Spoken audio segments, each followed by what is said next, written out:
There's a new look to Sundays in the new autumn season on BBC One. At 7:15, open all hours. You're bearing up very well for an errand boy in pain. I'm not in pain. At 7:45, new drama, Howard's Way. A story of love, ambition and success in the world of sailing. I like the idea of being my own boss, developing my own ideas without a load of civil servants breathing down my neck. At 8:35, Wicker returns to meet some of the British who've chosen to live in America. This is general equipment we have over here. The policeman in England, I had my truncheon, and I'd forget that most of the time, but over here, you wouldn't dare go out without it. And the Garnets are back at 9:30. Alf and Else, in sickness and in health. And not just sit there and give in to it. It's no good looking at me like that, my dear. It's not my fault if the good Lord has seen fit to turn you into a cripple.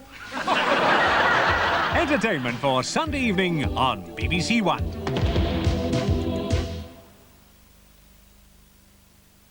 Now we join Jane Glover for Omnibus at the Proms.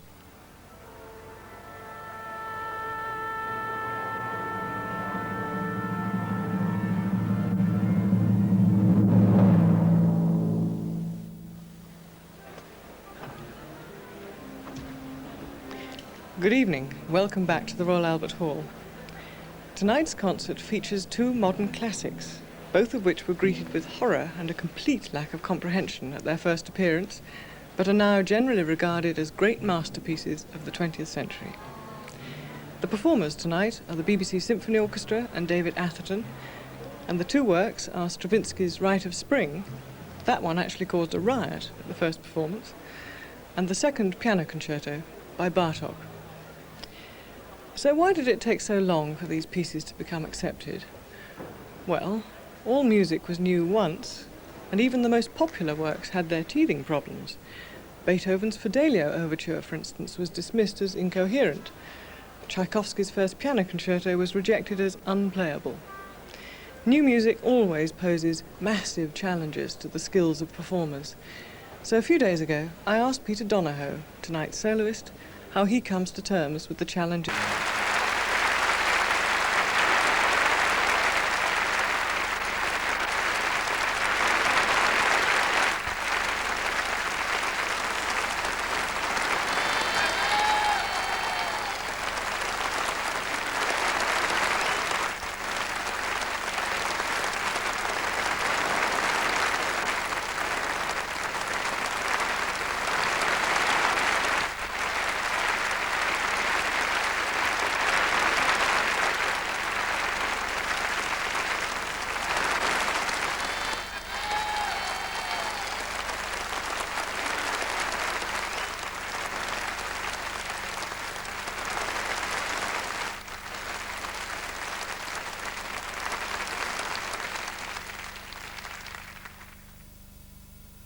The second part of this anniversary concert is next Monday evening here on BBC Two at 9:20.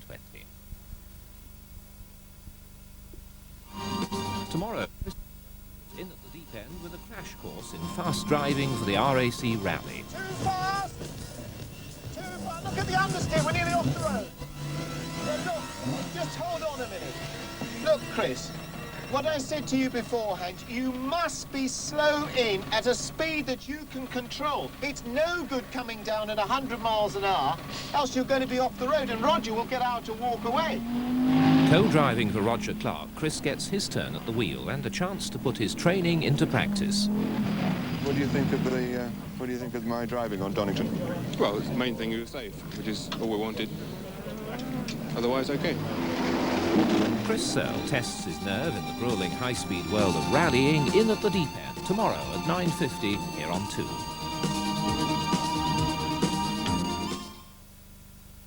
In 45 minutes, another late-night soirée with Mariah Aitken and her guests Yehudi Menuhin and Claire Francis. First, in the spotlight, Spike Milligan.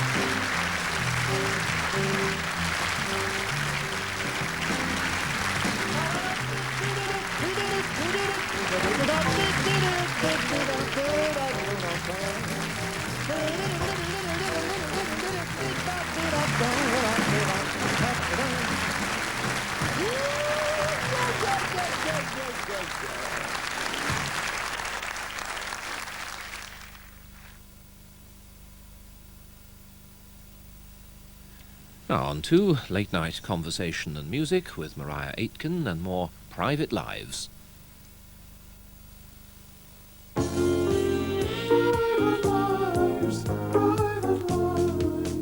Word, a smile, a gaze unlocks forgotten days. Suddenly that same perfume reminds you of that seedy room. Summer teas on English lawns, southern seas, Savannah dawns, our love beneath an oriental moon.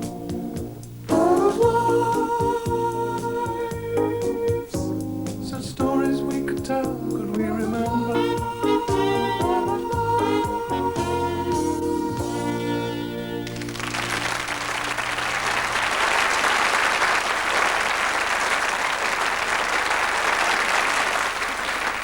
Good evening, and welcome to Private Lives. You could... And the score's still level, and just 2 pictures left, and the captain's left. Bill Beaumont's turn. Number 10, please, David. Probably the wrong one. Oh, it's, Can't see whether that is on his face. yes. Nick Faldo. For 2 points. So, Willie Carson's turn. He's got to go for number 4. Please.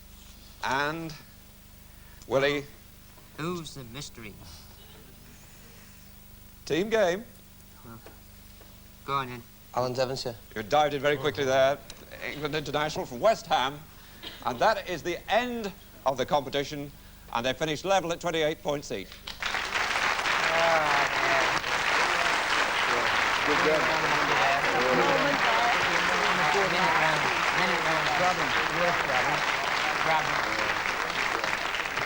I think that's only the second time that's happened, actually. It happened last year. Yes.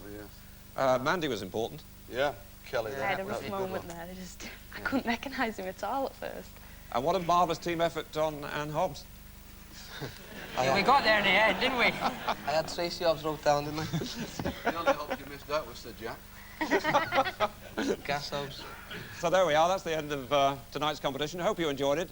Bill Beaumont still has the 5-1 advantage as a result of that tie. And we'll see you next week at the same time. Till then, goodbye.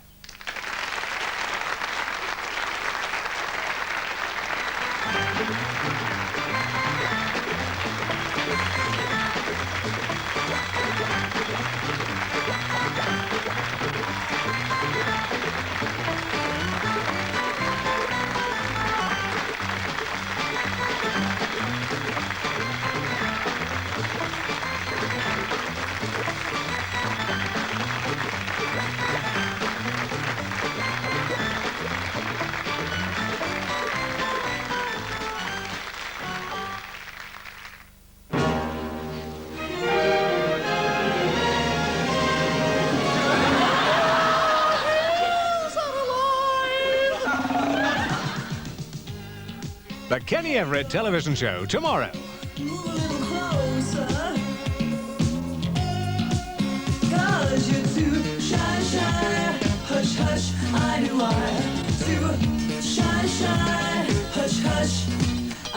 The Kenny Everett television show with guests Kajagoogoo tomorrow at 8 o'clock on BBC One. In half an hour on BBC One, more unsavoury revelations from Dallas. And before that, comedy from the corner shop that's open all hours.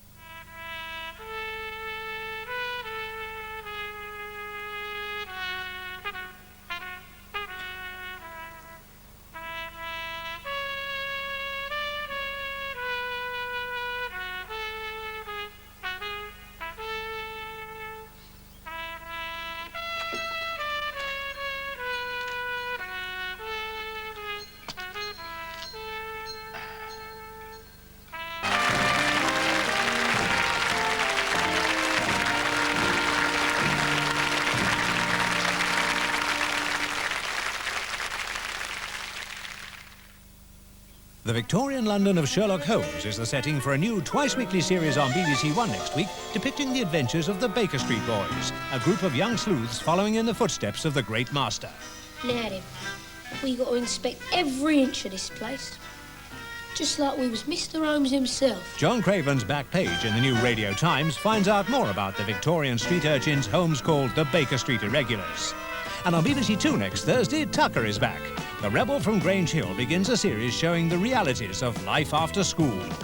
They fix the C&E exams, then teach them here so that they're almost impossible to pass. Then they wonder why we get so cheesed off. Well, no one forced you to mess around for the past 5 years. No one tried to stop me either, did they? Radio Times talks to actor Todd Carty, who describes how Tucker has changed over the years. On Monday, Geraldine Chaplin stars in a new 4-part dramatisation of My Cousin Rachel, Daphne du Maurier's tale of a Cornish family and their mysterious Italian relation. This woman that you pictured in your mind, did she take shape when you read these letters? Or before? Geraldine Chaplin as My Cousin Rachel, featured in a colour article and on the cover of the new Radio Times. This is BBC One, where it's time to prove once again that money isn't everything if your name is Ewing and you come from Dallas.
And a misty night too, with coastal and hill fog quite extensive. And during tonight we'll see more rain, heavy rain, work its way across Ireland. A mild night tonight, temperatures in the north only down to 10 degrees Celsius, 50 degrees Fahrenheit, and in the southwest 15 degrees Celsius, 59 degrees Fahrenheit. And there's the weather map for tomorrow. It doesn't show much changes, those frontal systems just creeping ever closer to bring that rain to us. And we can take a closer look at that low pressure, the centre of it just above my head, but you can see just how many isobars are in that system. So a fairly breezy day for much of Northern Ireland and Scotland during tomorrow. So tomorrow then, a fairly cloudy picture. 1 or 2 places may start off bright, and that rain that crossed Ireland during the night will be working its way into southwest Scotland, Wales and the southwest. During the afternoon, working its way right across to just about all other parts of the country, that is except the extreme north. 1 or 2 places, I think, in the south and the southeast may in fact stay dry, may even brighten up during the afternoon, and Northern Ireland will brighten up with 1 or 2 showers. And temperatures tomorrow, you want to challenge me again? London, 22. Okay, that's it, just like that now. Tomorrow night on BBC One, part 2 of the complete Godfather story. As his daughter's wedding celebrations continue, Vito Corleone listens to a request from his godson. Look, Carol, what's it eat? I want you to rest well, and a month from now, this Hollywood big shot's gonna give you what you want. Too late. They start shooting in a week. I'm gonna make him an offer he can't refuse. Part 2 of The Godfather is tomorrow night at 10:10 on BBC One.